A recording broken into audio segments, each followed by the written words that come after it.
Hi, this is Ravit and Murray again on the Nasty Divorces podcast. Just to remind you, we are not lawyers, we're not therapists. We are two divorced parents on a mission to demystify nasty divorces, understand how and why nasty divorces are becoming an epidemic, discuss problems we see in today's divorces, along with provide solutions.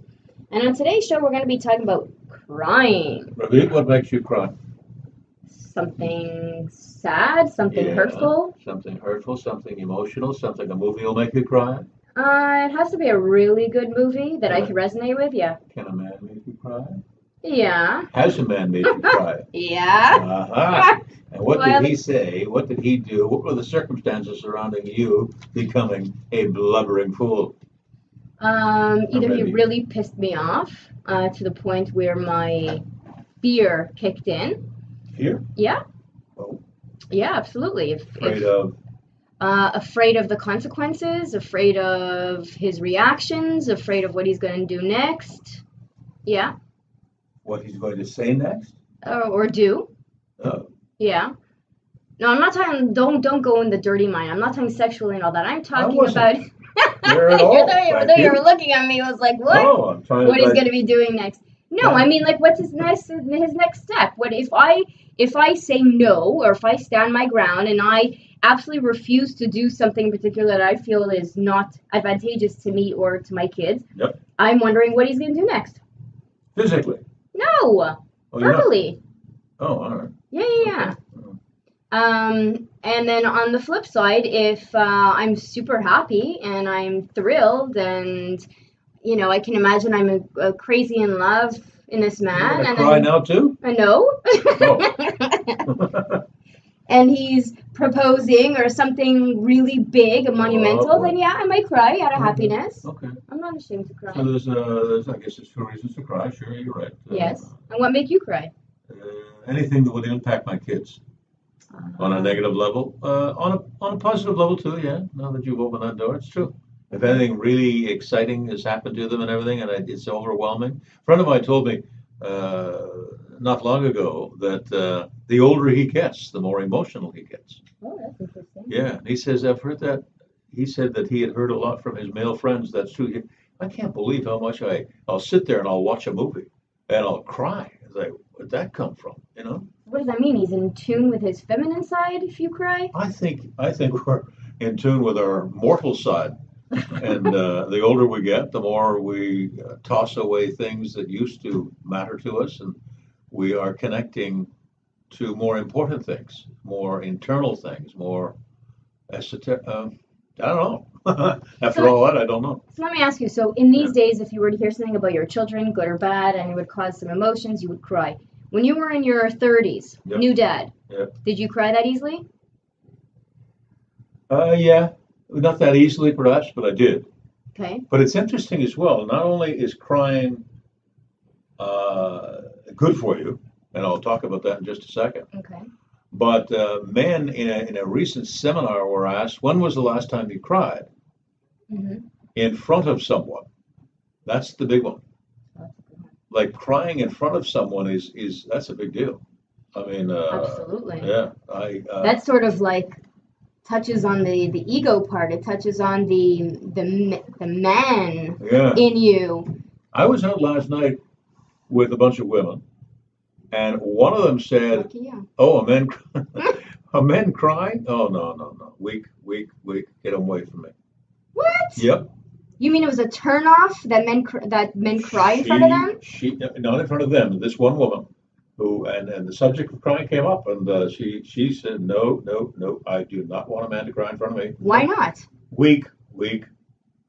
Really? I don't find that's a sign of weakness. That's fair enough. But listen, if he keeps crying, he stabs his toe, he cries. If he forgets his keys in his car, he cries. If like he drops his pen, he cries. Then I have an issue with that. But if it's exactly, and I mean, if he's acting like a kid, I get it.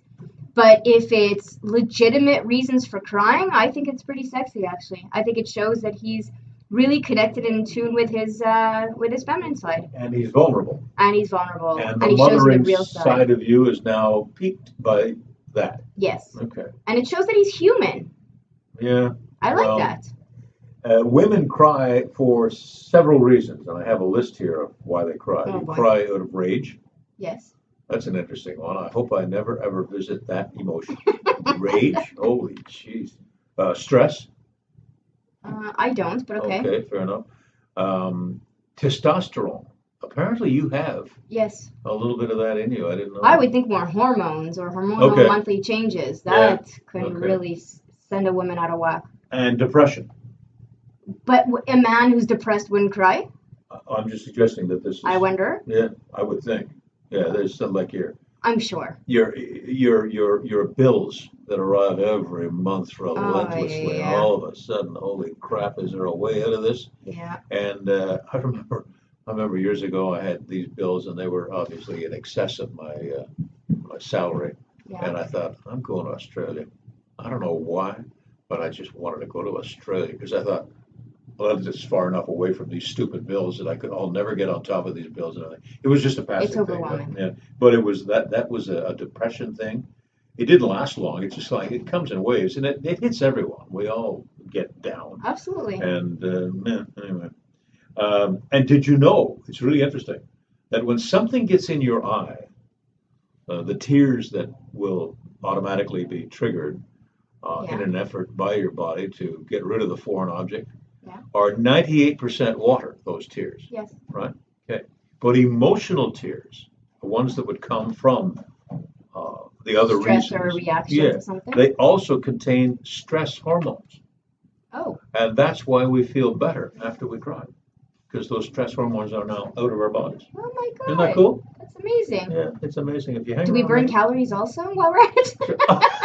Well, that's cool. We're going to be crying all day long just to burn the calories, you know? Release stress, release some extra fat, Yeah. you know? And if you don't cry, Yeah. this is interesting too. Your rage, your anger, and your frustration, especially guys, Yeah. comes out in other ways. They'll hit someone, Yes. they'll yell at someone, and the one that they yell at, I don't think the one they would hit, but the one they would yell at was probably thinking, where did that come from? So if you find yourself in a position of being angry at someone who has absolutely got nothing to do with what's going on, and they're absolutely confused by you yelling, it's because the other issue in your life you didn't vent is coming out in this yelling. So it might be a good idea to physically cry. You're less apt to do things that are violent, if you like, verbally. That's for men or physically. for women? Women, men. So if a man is yelling at me, and I know that has nothing to do with me, should I just suggest to him lightly that you should go to the bathroom and cry it out? I wouldn't do that. But that's the best solution, right? Yeah, but So- if you do that, honey, I think you need a good cry. No. Maybe it'll make him laugh instead, and then it'll turn the emotions from anger to happiness. I don't know. Yeah, speaking of fighting, I have a rule. Mm-hmm. I have a rule. You want to fight? Take Yeah. your clothes off. Oh my. Yep. Why? That's it. You want to fight? Take your clothes off. We'll fight now. But then you got to do it now. Why? Because the person is completely vulnerable at this point? No, I'm taking my clothes off too, by the way. With what in mind? There's nothing in mind. If you want to fight, if you Yeah. want to physically fight, Verbally. if you want to have a verbal argument, you're getting on my case about something and anything, okay, take your clothes off. And then if she doesn't take her clothes off, you're not going to fight with her? Well, no, that's the rule. That's the rule. I established that rule in a number of relationships that I was in. Okay. Okay. By the way, if we ever fight, we're doing it naked. What if you're out in public? It doesn't. Do you get the point of what I'm trying to I make get the here? points, but What is the point? I'm Do you curious. think there's going to be a fight now that we're naked? Some No. women are feisty. They'll still do it. They don't care. Oh, well, I don't think so. So, But- okay, so obviously it worked. So the question is, Yeah, it does. okay, this works for you. So if you're out and about and you're in public and she's starting to pick a fight on you, let's say in the car, at the mall, you're at a restaurant. Now, something- let's not be silly here. I'm not going to take my clothes off. No, but what would you say to, I'm not alluding to the fact that you would, but what would you say? Let's hold this off until we get home? I've done that. Or do you let her just spill a little bit of it out? Just to feel a little more relaxed. Well, she can do that. Just don't embarrass me. I don't want Okay, the yeah, whole world right. to know that we're having a disagreement. Right. And you'll see people, couples, fighting and there's obvious tension. Yeah. Either there's a vibe that's coming off them Yeah. or something, but you can tell, and it's like, oh God, really? It's like when Don't you're do this. driving by other cars and you see the two of them, their hands waving in the air and the car is shaking. Oh, You know? Yeah. I mean, when I see like another parent, a single parent in the car with their kids, Yep. and like the hands are flying all over the place, you're like, oh boy, that was a wicked fight going on there. Yeah. I'm gonna keep very far away from that car because I don't even know if that driver's paying attention. yeah, don't drive with your emotions. It's a good tip. So anyway, there you go. We've discussed crying, and it is good for us guys. But I don't know if it's going to happen tomorrow. I don't know. I wonder. I don't think I can't ever say that I was taught not to cry. Like, I can't remember being raised by the adults around me and them saying, when I hurt myself and I'm crying, don't cry, boys don't cry. I never heard that. But I never tell that to my kids either. I mean, I would never say that. There was a situation actually.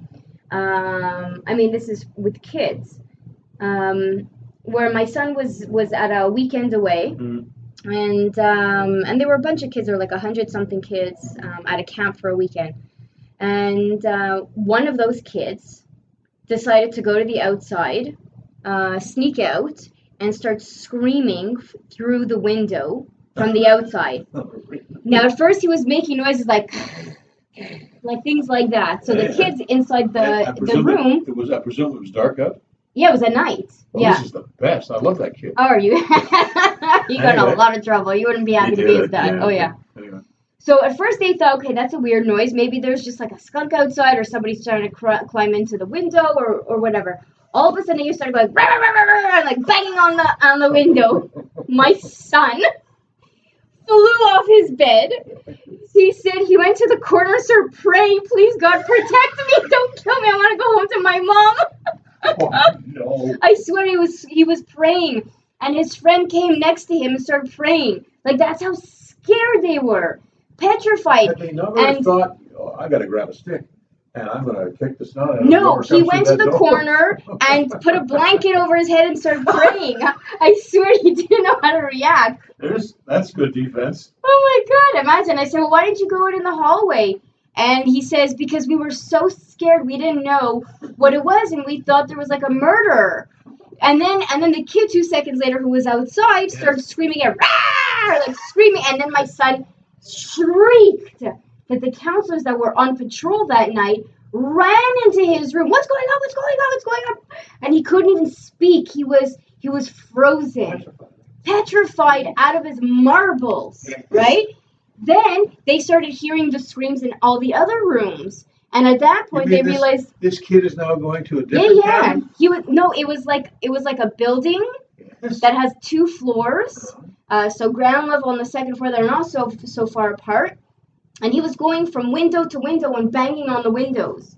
So he was going around the building, and then all of a sudden, the whole building is screaming hysterically. The counselors are going nuts, trying to figure out what the hell's going on, and are we even safe here? Yes. And the counselors are like in grade 11, so they're not adults yet. Yes.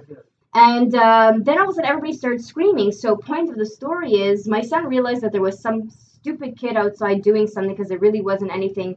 It couldn't have been anything so dangerous. There was no monster. There was no axe murder. There was none of that going on. Yeah. And he went into his other friend's room, and he saw that they were crying, like hysterical. And I said, "What was your reaction when you saw the other kid crying?" And he says, "Nothing. I just gave him a hug. Like, I don't know. All of us were so scared." So kids don't feel that it's bad or makes you look bad to cry. You get a bad mark on your test, someone says something, your teacher gets mad at you in front of the class, you cry. So what is it within time that makes you feel like, oh no, crying is not cool? Okay, well let's pursue that. Now we're in the adult world. Yeah. And your male coworker somehow starts to just bawl in the office. Okay. What's your reaction? Mine? Yeah. I try to make them feel better. Console them. If it's a woman, I'd give her a hug. If it's a man, I'd just be like, man, it's going to be cool. It's going to be fine. Don't worry. You don't think it's weird?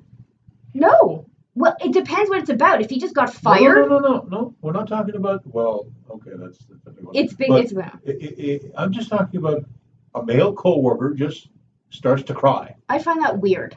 you If would. he just starts to cry, I find that Exactly. weird. But you don't know the reason why he's crying. He could have just got a phone call from home. His wife has decided, that's it, I'm leaving. Exactly, that's what I'm saying. It depends what it was. It doesn't matter. It doesn't matter. If a woman cries in the office, and by the way, I've had bosses who have told women, don't cry in the office. Oh. Do not use your feminine wiles on the guys in this office. You want to cry? Go to the bathroom, have your cry, come back out, don't cry in the office. Why? Because this is a workplace. And what we're doing here is a whole lot different than what's going on at home. So if you have issues like that, whatever the issue is, like if the boss yells at you and you cry, oh, that's the worst. Because the guy, if it's a guy he doesn't yell at you but corrects you or whatever, Yeah. If a guy cries, well, he's Then gonna have. Pussy, no? Yeah, exactly. So I guess you gotta pick your moments, pick your places to when you do it. But guys shouldn't cry in the office ever. Women shouldn't either.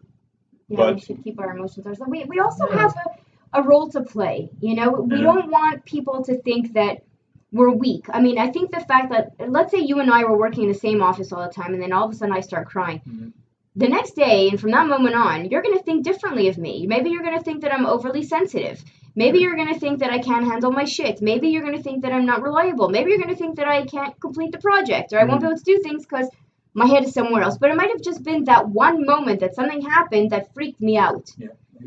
But I don't want you to assume that I'm not that same high quality person that I was before. But there is that risk. There is the risk, exactly. There is that risk because if you take that to the level of CEO, or we're going to have an interdepartmental meeting, and something comes up, there's an apprehension on your coworker's part that, oh God, I hope she doesn't lose it here.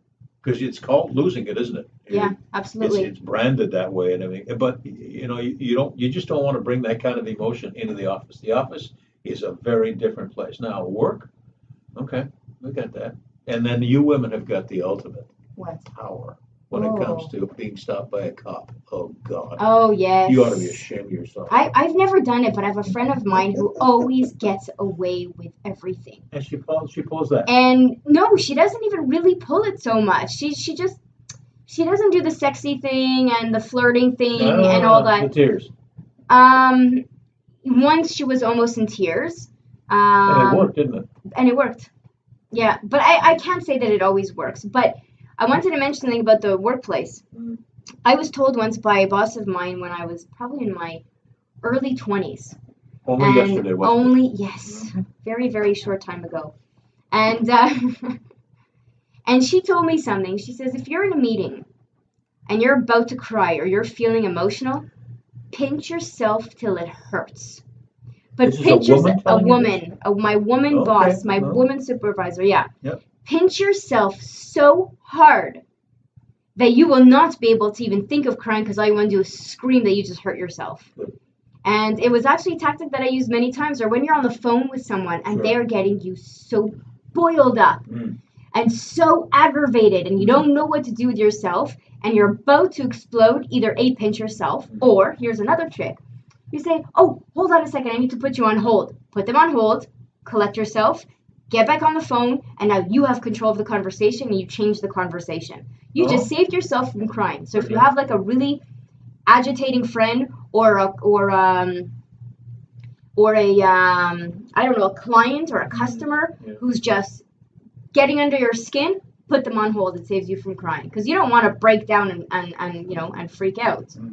But it's very interesting to see the male and the female perspective. I mean, but on a personal relationship outside of work, if something's going on and something big and my man, my boyfriend, my husband, whatever cries, unless he cries like a baby and I don't think it's such a big deal, I wouldn't be turned off. Okay. Crying like a baby, you mean sobbing? Sobbing, but over something that is so insignificant and not such a big deal and not like a death in the family, not some type of horrific, scary kind of thing. Okay. And on that note, thank you for joining in. You could join us on the conversation on Facebook or LinkedIn at Ravit Rose, Ravitrose. Have yourself a day that matters. See you next time.